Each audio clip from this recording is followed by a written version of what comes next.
Tuhan, sahabat Shalom. Ya, Bapak Ibu, saudara-saudara yang dikasihi Tuhan, akhir-akhir ini kita sering mendengar di berita-berita, di TV, bahkan di medsos, khususnya yang terjadi di jalur Gaza. Situasi yang begitu memanas antara bangsa Israel dengan pasukan Hamas. Nah, saudara-saudaraku, lepas daripada begitu banyak bangsa negara yang ikut mengutuk bangsa Israel, tetapi firman Tuhan itu adalah kekal. Apa yang Tuhan putuskan itu tidak bisa diganggu gugat. Bahkan keputusan Tuhan yang sudah Dia buat terhadap bangsa Israel ini Dia beritahukan kepada nabi-nabinya, kepada hamba-hambanya. Sebagaimana parasa yang kita baca tadi dalam kitab Amos pasal yang ketiga ayat yang ke-7 bilang,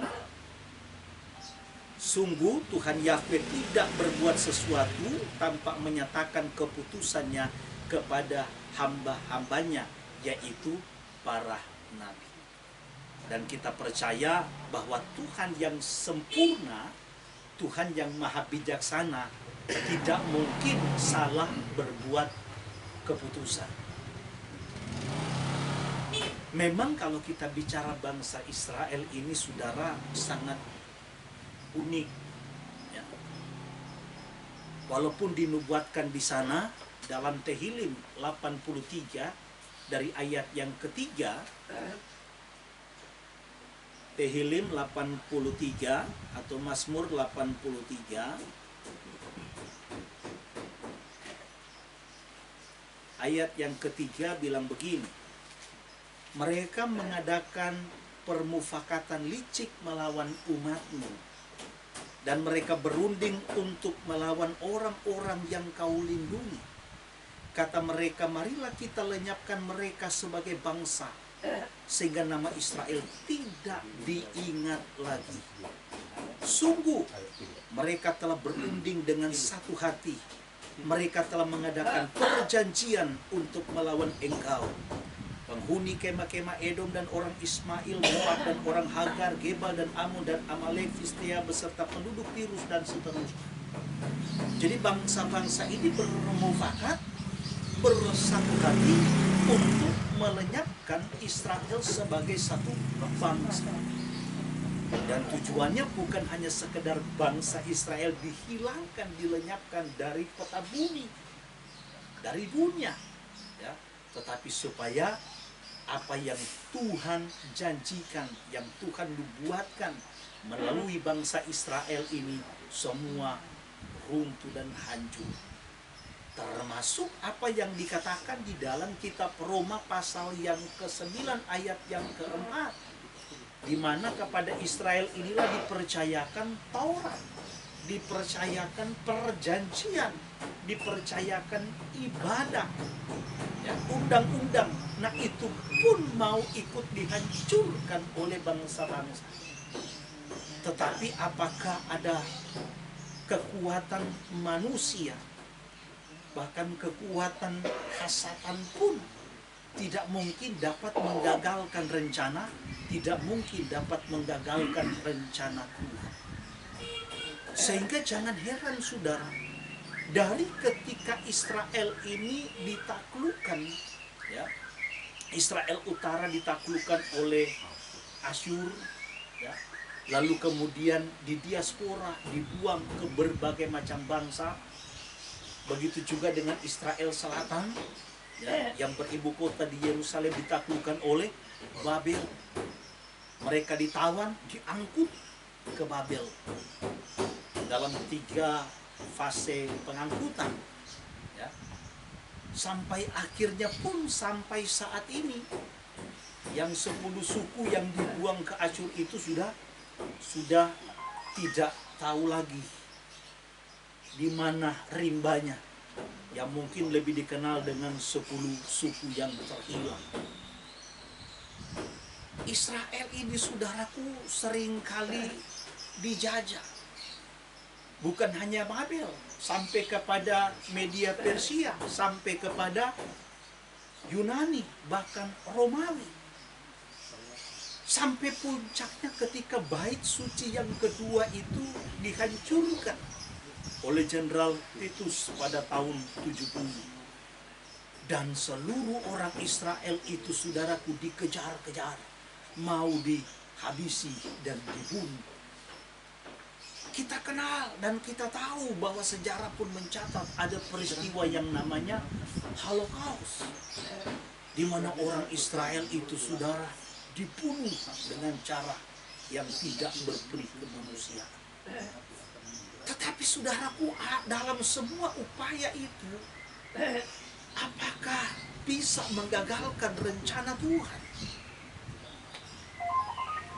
Sehingga sampai saat ini kalau Israel itu boleh berdiri, Israel itu boleh ada, lepas daripada apa yang sedang terjadi di jalur Gaza sana, tidak mungkin ada yang bisa menggagalkan rencana Tuhan. Saudara bisa bayangkan di dalam kitab Amos pasal yang ketiga ayat yang kedua, Tuhan memberikan statement melalui yang namanya Amos ini. Dia bilang apa? Di bumi ini, di dunia ini, yang aku kenal hanya bangsa Israel. Ini adalah pernyataan Tuhan. Kalau kita mau jujur, saudara, akan muncul pertanyaan di dalam benak pikiran kita.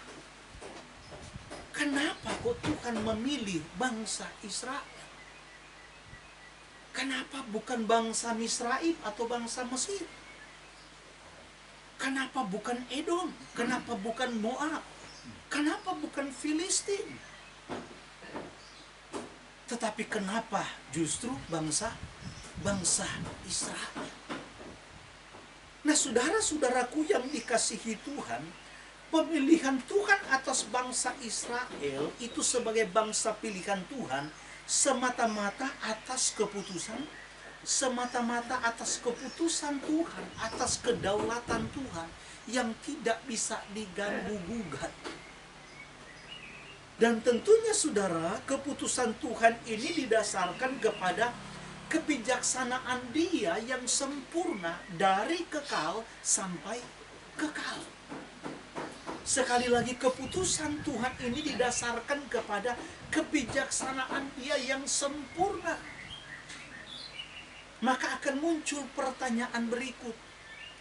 Biasanya kalau kita memilih, taruhlah dalam pemilihan apapun itu, apakah pemilihan ketua partai, apakah pemilihan ketua sinode, apakah pemilihan pemimpin-pemimpin daerah.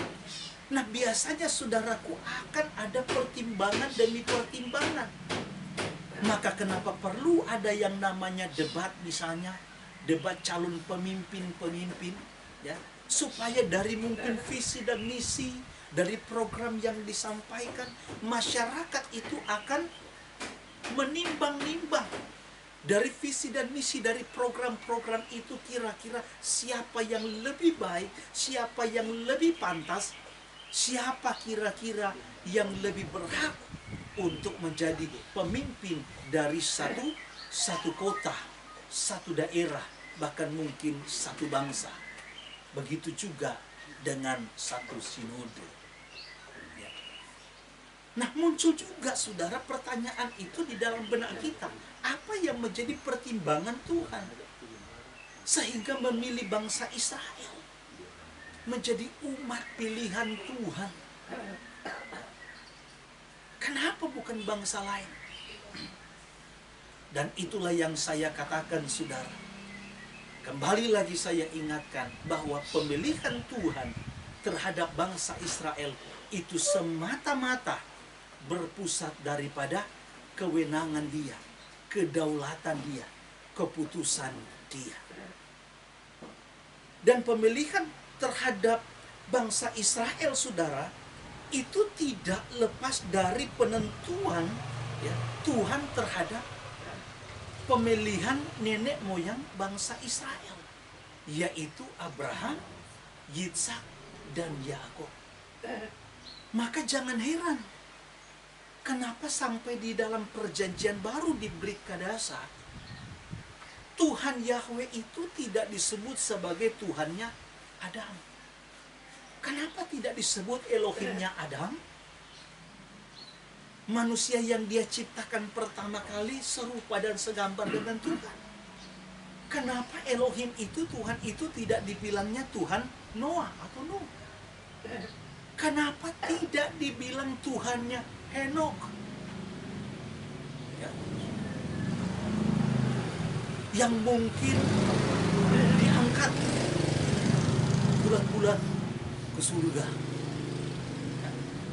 Kenapa kok disebut Tuhannya Abraham, Yitsak, dan Yakub?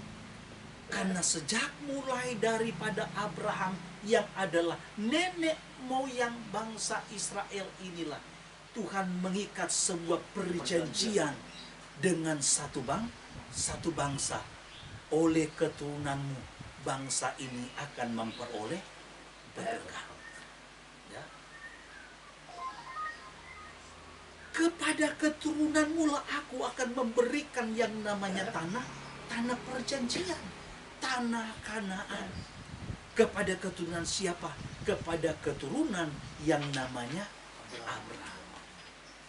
Nah, lebih lanjut lagi Tuhan mempertegaskan perjanjian Tuhan itu kepada keturunan Abraham, bukan kepada Ismail yang dia peroleh dari Hagar.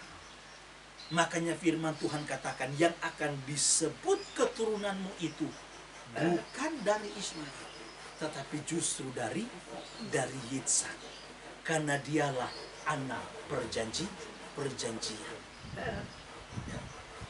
Lebih lanjut lagi, saudaraku, kenapa saya bilang penting sekali untuk kita pahami bahwa panggilan dan pilihan Tuhan terhadap Israel itu bukan karena perbuatan mereka, bukan karena kelakuan mereka, bukan karena mereka lebih baik atau lebih pantas daripada bangsa lain, tetapi semata-mata karena anugerah Tuhan, karena kedaulatan Tuhan. Makanya di dalam firman Tuhan yang kita baca ya, di dalam Roma pasal 9 tadi ayat yang ke-11 sampai ayat yang ke-13, Yakub itu dipilih bukan berdasarkan sekali lagi perbuatan. Roma pasalnya yang ke-9 ayat 11 sampai 13. Yakub dipilih bukan berdasarkan perbuatan. Bahkan sejak dari kandungan mereka belum berbuat apa-apa. Mereka belum melakukan apa-apa. Tetapi Tuhan sudah menentukan pilihan. Yakub dipilih bukan berdasarkan perbuatan, tetapi berdasarkan pilihan Tuhan. Maka Tuhan bilang bahwa hamba yang tua akan menjadi yang tua akan menjadi hamba daripada yang muda. Aku mengasihi Yakub, namun membenci Esau. Siapa yang bisa memprotes hal itu? Tuhan dengan segala kedaulatan dia, dengan otoritas dia, telah memilih yang namanya Yakub. Sama dengan Abraham, saudara.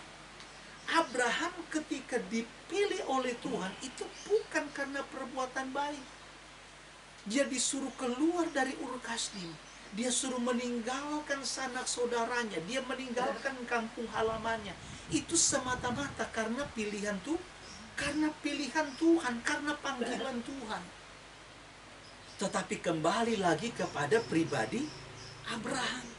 Apakah dia mau responi panggilan dan pilihan itu atau tidak? Jadi memang tidak salah bahwa Tuhan memilih ya Abraham menjadi bapak orang beriman itu bukan karena perbuatan, tetapi karena pilihan Tuhan. Tetapi sekali lagi saya perlu garis bawahi dan tekankan bahwa berpulang kembali kepada pribadi daripada Abraham.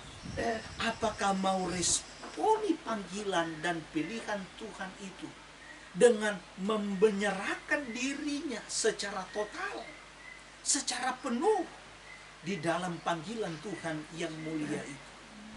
Mau benar-benar menyerahkan hidupnya sepenuhnya di dalam ketaatan kepada apa yang Tuhan inginkan untuk dia kerjakan dan dia lakukan.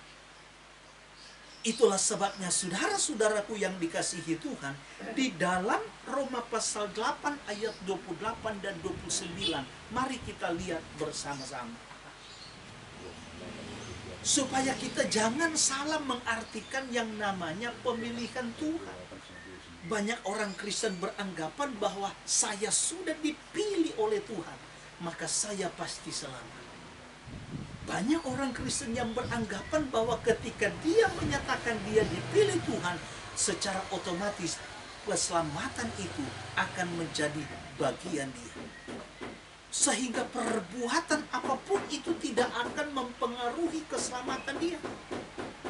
Perbuatan jahat sekalipun, hidup di dalam dosa sekalipun, tidak akan bisa mempengaruhi keselamatan yang telah dia peroleh di dalam Yesus. Sehingga mereka beranggapan sekali selamat, mereka akan selamat. Sekali percaya kepada Yesus, maka keselamatan itu menjadi jaminan yang utuh, jaminan yang mutlak di dalam hidup mereka. Sehingga jangan heran ada begitu banyak pendeta di luar sana, sekalipun matinya dengan cara berantem misalnya, matinya dengan minuman keras, matinya di tempat pelacuran, tetapi kalau dia mati sebagai orang Kristen, berarti dia percaya kepada Yesus. Jadi sekalipun dia mati di atas perut wanita, sekalipun dia mati dengan minuman keras, dia mati karena mungkin tawuran atau saling baku pukul, tetap dia sudah ada di pangkuan Bapa. Dia sudah senang bersama-sama dengan Bapak Abraham. Inilah konsep yang keliru. Maka kita harus menempatkan pilihan Tuhan itu secara benar, supaya kita tidak salah mengartikan panggilan dan pilihan Tuhan yang mulia dalam hidup saudara dan saya. Roma 8 ayat 28, tolong satu orang baca.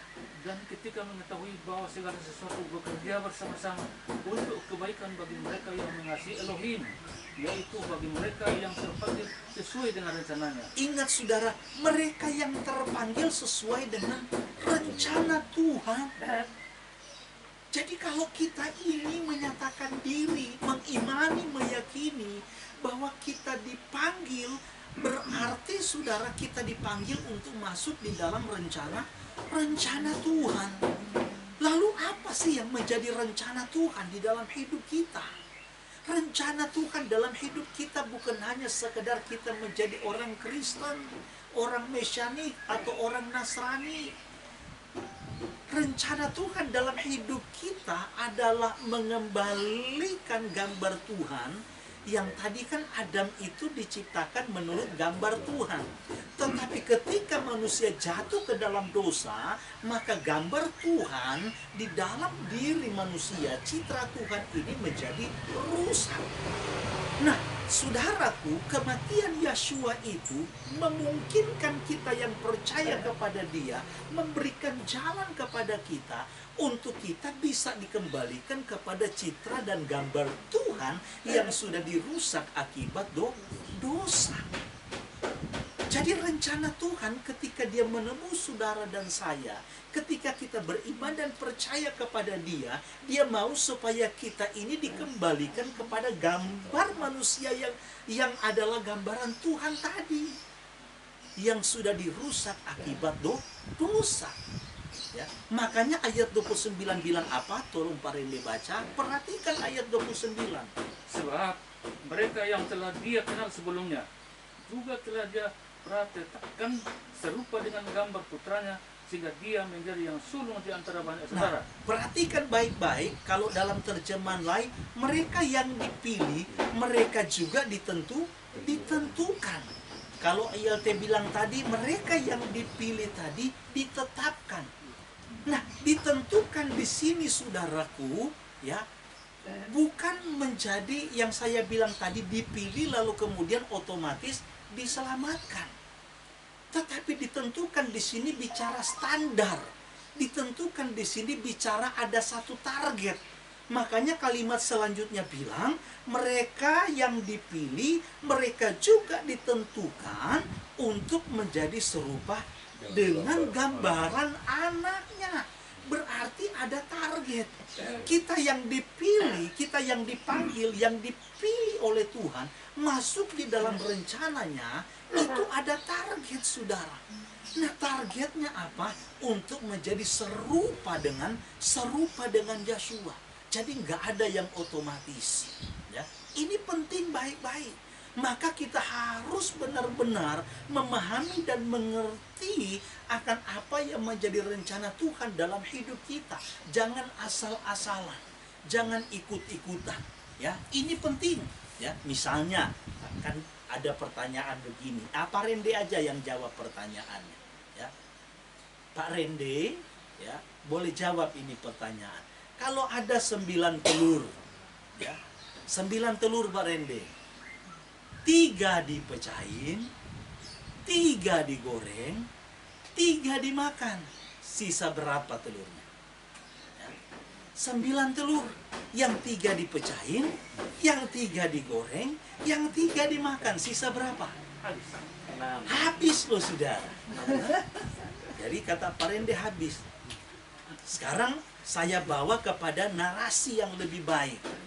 3 dipecahin, 3 tadi dipecahin digoreng, nah 3 tadi yang digoreng dimakan, berarti sisanya 6. Karena yang digoreng yang 3 dipecahin, yang dimakan tadi ya 3 yang digoreng. Ya. Nah, maksud saya memang penting baik-baik untuk kita bisa dapat menafsirkan firman Tuhan itu secara tepat, secara benar. Kalau kita salah menafsirkan firman Tuhan ini mengerikan, saudara. Ya, itulah sebabnya jangan sekedar ikut-ikutan. 1 Yohanan pasal yang kedua ayat yang ketiga sampai ayat yang ke-6. Mari kita dengar sama-sama. Pak Rende tolong bacakan. 1 Yohanan 2 ayat 3 sampai yang ke-6. Bagaimana orang-orang yang dipanggil dan dipilih oleh Tuhan, yang berkata bahwa aku anak Tuhan, bahwa aku di dalam sini, dalam hati ada Tuhan, wajib katanya hidup sama seperti Yeshua HaMashiach. Tolong Pak Rende baca. Dan dengan ini kita mengetahui bahwa kita mengenal Dia jika kita memelihara perintah-perintahnya. Siapa yang berkata, aku mengenal Dia, tetapi tidak memelihara perintah-perintahnya, dia adalah pendusta, dan kebenaran tidak ada di dalam dia. Tetapi siapa yang memelihara firman-Nya, sesungguhnya kasih Elohim telah disempurnakan di dalam dia. Dengan ini kita mengetahui bahwa kita ada di dalam dia. Siapa yang berkata tinggal di dalam dia, dia sendiri wajib berjalan sedemikian sebagaimana dia juga telah berjalan. Nah, saudara perhatikan baik-baik.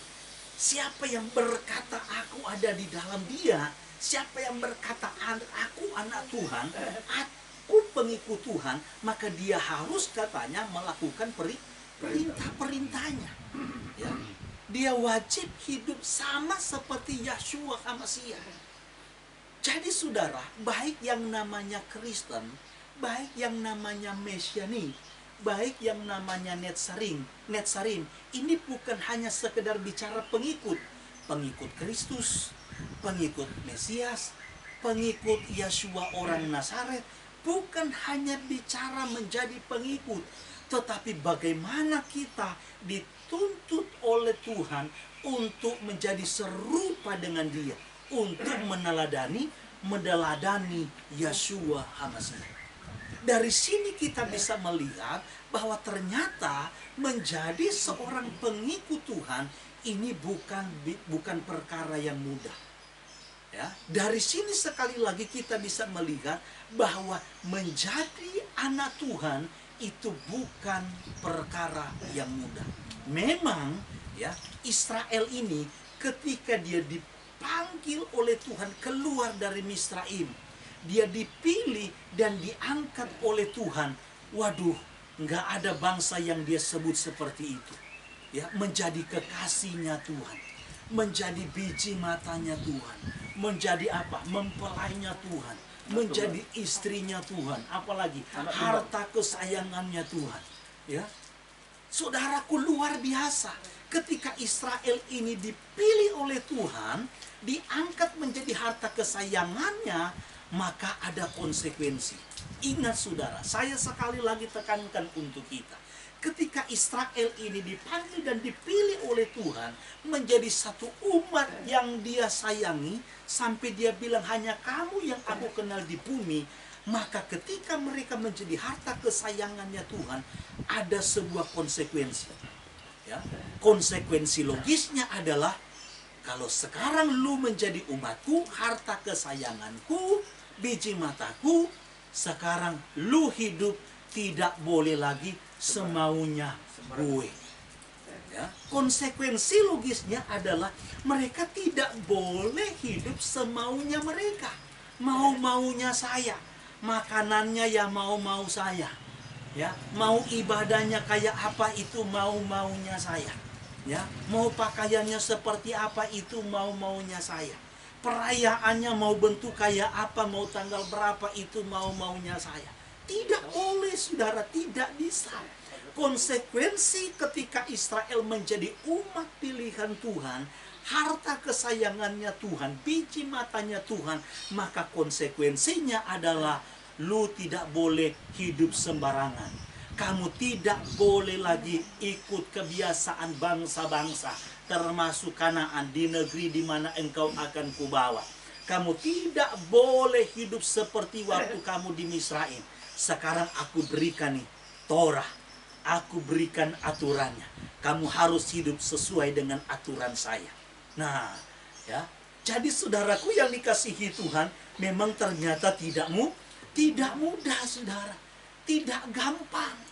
Makanya jangan heran firman Tuhan tadi dalam parasa yang kita baca, perhatikan baik-baik, tolong Pak Rende baca, ya, karena memang tidak gampang. Ya, Bilangan 1 ayat 45 sampai 46. Dan semua orang yang terbilang dari Bani Israel menurut keluarga leluhur mereka, dari yang berumur 20 tahun dan seterusnya, yakni setiap orang yang siap gerak di dalam pasukan perang Israel, dan mereka semua yang terbilang itu ada 603.550 orang. Waktu dicatat saudara, ya, waktu dicatat yang umur 20 tahun ke atas yang siap berperang ada 603.550 orang. Ya, ingat baik-baik. Sekarang loncat Bilangan 26 ayat 51 Barendi. Bilangan 26 ayat 51. Inilah Bani Israel yang terbilang 601.730 orang. 601.730 orang. Ya. 600 tadi waktu dicatat ada 603.550. Ya. Kitab Bamidbar ini artinya sebenarnya secara etimologi, secara harafiah itu artinya adalah Pasir. ya, padang gurun atau tadi gurun pasir. Ya, padang gurun.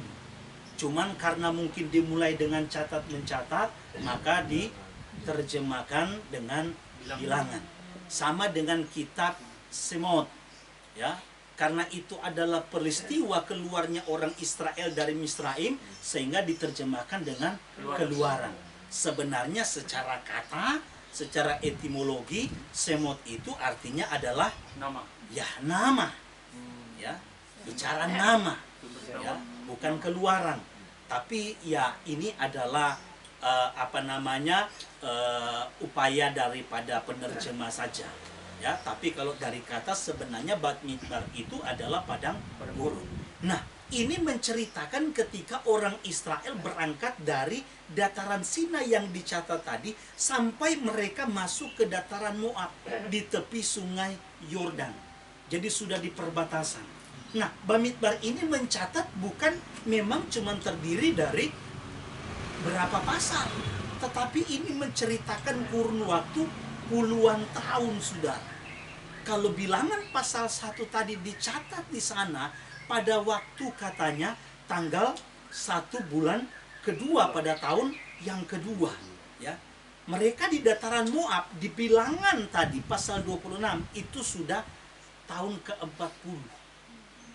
Ya, tahun ke-40. Nah, perjalanan ini dari 3.550 sampai kurang lebih ada 39 tahun perjalanan mereka sampai di dataran Moab, sampai di bilangan 26 tadi tinggal 601.730. Ya. Berarti berkurangnya banyak apa sedikit? Ya, banyak. Ya, banyak. Oke, banyak. Sekarang kita baca dulu ayat 63 sampai ayat 65. Dari bilangan pasal 26 tadi. Perhatikan baik-baik, saudara. 63 sampai 65. Inilah orang-orang yang terbilang, yang Mose dan Imam Eleazar telah membilangnya dari Bani Israel di dataran Moab di seberang Yordan dekat Yeriko. Dan tidak seorang pun dari orang-orang yang terbilang di sini adalah orang-orang yang Mose dan Imam Aharon telah membilangnya dari Bani Israel di padang gurun Sinai. Karena Yahweh telah berfirman kepada mereka, mereka pasti mati di padang gurun, dan tidak seorang pun yang tersisa dari mereka kecuali Kaleb anak Yefune dan Yosua anak Nun. Nah, saudara perhatikan baik-baik. Dicatat di dalam bilangan 26 ini perjalanan sudah masuk ke tahun 40 dari keluar Misraim. Ternyata waktu dicatat di sana di dataran Moab itu ada 601.730. Ayat 63 sampai 65 menjelaskan ternyata dari 601.000 itu ternyata cuma dua. Berarti dari 603.550 yang mati itu ada 603.548 orang. Ya. Inilah yang Bamidbar tadi. Inilah yang padang gurun yang mereka lewati. Karena sebenarnya saudaraku, padang gurun itulah adalah sebuah proses, tempat ujian, tempat latihan untuk merubah manusia itu memiliki atau menjadi manusia yang berkodrat ilahi, berkarakter sebagaimana yang Tuhan kehendaki. Padang gurun itulah yang memungkinkan. Karena tanpa padang gurun, saudara, tidak akan pernah mungkin mereka bisa memiliki sifat-sifat atau kodrat karakter Tuhan. Gak mungkin. Dari padang gurun inilah Tuhan ingin melatih mereka. Dari padang gurun inilah Tuhan menguji mereka. Apakah benar-benar mereka itu berpaut kepada firman Tuhan ataukah tidak? Dan itulah yang dijelaskan oleh Mose dalam Ulangan pasal yang ke-8 kalau kita baca dari ayat yang kedua, ketiga, dan seterusnya. Begitu juga kita sebagai umat yang percaya. Bukan soal yang saya bilang tadi Kristennya, bukan soal mesianiknya, netsarimnya, bukan soal pengikutnya, tetapi bagaimana kita mau meneladani Yeshua HaMashiach. Bagaimana di dalam hidup yang kita jalani ini kita memiliki karakter Yeshua HaMashiach. Karakter yang terus diubahkan dari waktu ke waktu, dari hari ke hari, untuk semakin selaras dengan Tauratnya, selaras dengan Tauratnya Tuhan. Makanya di dalam ajaran Yeshua, saudaraku, ya, banyak sekali firman Tuhan di sana, ya, yang berkata bahwa kita harus sangkal diri dan pikul salib. Siapa yang tidak mau menyangkal diri, tidak mau memikul salibnya, dia nggak layak. Siapa yang mengasihi keluarganya lebih daripada aku, dia tidak layak. Siapa yang mau mempertahankan apa yang menjadi miliknya, dengan kata lain tidak mau melepaskan itu, maka dia tidak layak. Apalagi saudara, ya. Jadi jalan Tuhan, jalan mengikut Yeshua itu boleh saya katakan adalah jalan penderitaan. Adalah jalan salib. Suka tidak suka, mau tidak mau. Orang Israel ketika mereka keluar dari Israel, padang gurun itu, Bamidbar itu bukan pilihan. Ya. Tetapi padang gurun itu adalah sebuah keharusan, kemutlatan. Salib itu bukan pilihan. Salib itu keharusan, kemutlatan yang harus memang kita pikul. Maka kalau ada di antara kita yang mau mengikut Yeshua tetapi tidak mau menderita, mendingan jangan. Makanya Yeshua, ada seorang anak muda mau mengikut dia, dia bilang, lu mikir dulu, ya, mikir baik-baik. Burung saja punya sangkar, serigala saja punya liang.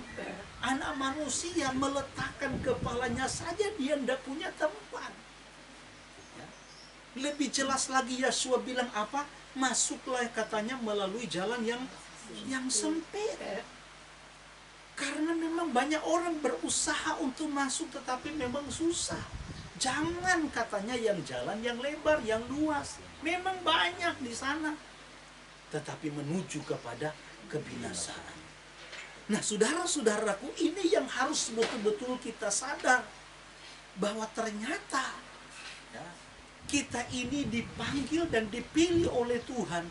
Tuhan mau supaya hidup kita ini diubahkan melalui kuasa firman, melalui kuasa Ruach HaKodes, sebagaimana yang sudah kita rayakan pada waktu perayaan Shavuot. Hanya Ruach HaKodes, hanya Roh Tuhan yang memungkinkan saudara dan saya mampu dan bisa untuk berubah.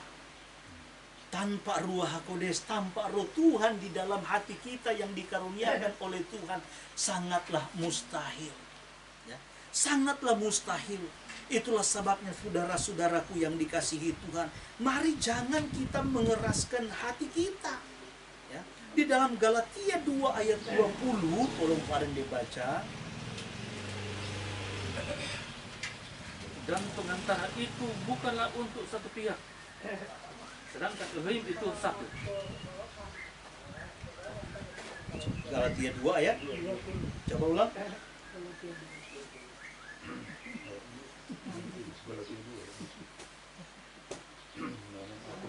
Aku telah disalibkan bersama Hamasya. Aku hidup, tetapi bukan lagi aku, melainkan Hamasya hidup di dalam aku. Nah, terus?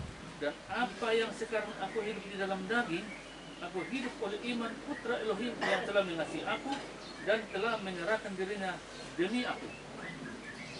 Jadi saudara, kita sebagai anak-anak Tuhan, sebagai pengikut Tuhan, itu harus memang punya label ini, ya, punya label apa yang ditulis oleh Saul ini dalam Galatia 2 ayat yang ke-20, bahwa hidupku ini bukannya aku lagi, melainkan Hamasya yang hidup di dalam aku. Nah, kalau Hamasya Yeshua yang hidup di dalam kita, maka kesukaan dialah yang akan kita kerjakan dan lakukan. Keinginan dialah yang akan kita kerjakan. Kenapa? Karena dia ada di dalam kita. Kalau dia ada di dalam kita, kita bisa berkata, saudara, bahwa aku mau hidup untuk Tuhan. Karena kalaupun waktuku tiba, kalaupun aku mati, itu adalah sebuah keuntungan. Kenapa? Karena Yeshua yang hidup di dalam kita. Makanya saudara, karena dia ada di dalam kita, roh dia ada di dalam kita, itulah yang bisa Itulah yang memungkinkan saudara dan saya untuk dapat menjalani apa yang dia inginkan, menjalani segala perintah-perintah Tuhan.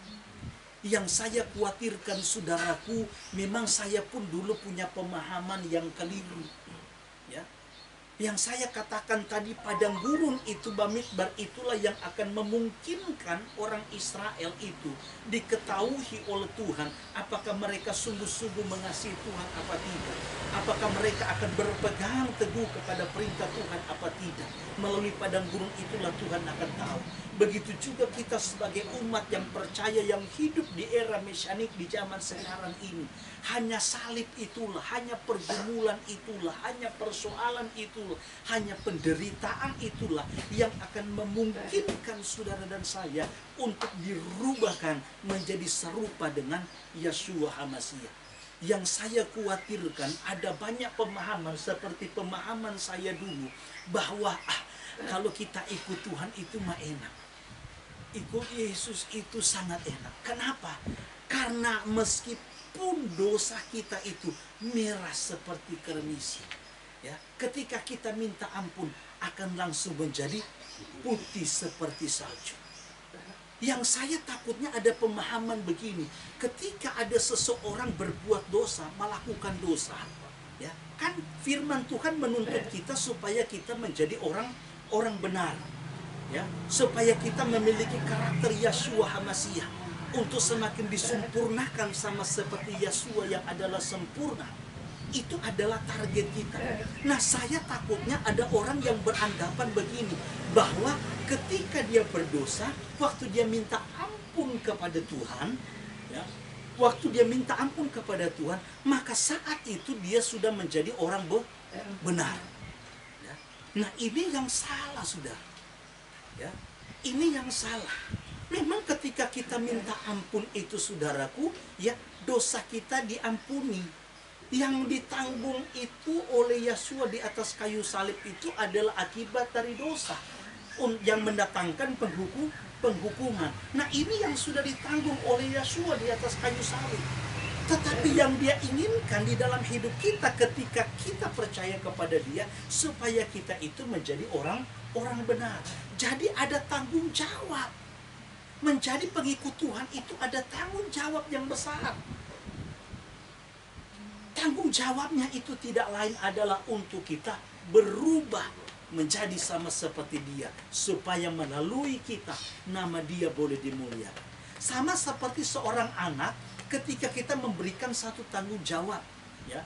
Misalnya di sini, ya, Ibu Gembala memberikan tanggung jawab kepada Sasya, ya, untuk misalnya cuci baju. Ya. Ibu Gembala mau pergi, suruh titip cuci baju kamu. Waktu Ibu Gembalanya pulang, ternyata bajunya tidak dicuci. Nah, anak ini karena dia merasa salah. Apakah karena dia lupa, apakah dia sengaja, apakah memang dia lalaikan, ya, apakah karena dia merasa mungkin itu bukan tanggung jawab dia, apapun lah alasannya. Tapi yang jelas apa yang diamanatkan, apa yang diperintahkan tidak dia lakukan. Lalu kemudian saudaraku, dia minta maaf, ya, dia minta maaf sama Ibu Gembala, sama mamanya. Sekarang yang jadi pertanyaan, ketika dia minta maaf dan ternyata mamanya, Ibu Gembala memaafkan dia, sekarang jadi pertanyaan, apakah tanggung jawabnya selesai? Tidak. Ketika saudaraku diberikan permohonan maaf itu diterima, dia dikasih maaf, berarti yang diinginkan oleh orang tua adalah dia berkomitmen. Dia sadar kesalahan dia punya komitmen, dan dia berusaha untuk mengerjakan tanggung jawab itu. Sama kita sebagai orang-orang percaya. Ketika kita berbuat salah, ketika dia berbuat dosa, waktu kita minta ampun, betul dosa kita diampuni. Tetapi bukan secara otomatis kita itu langsung menjadi orang benar, bukan.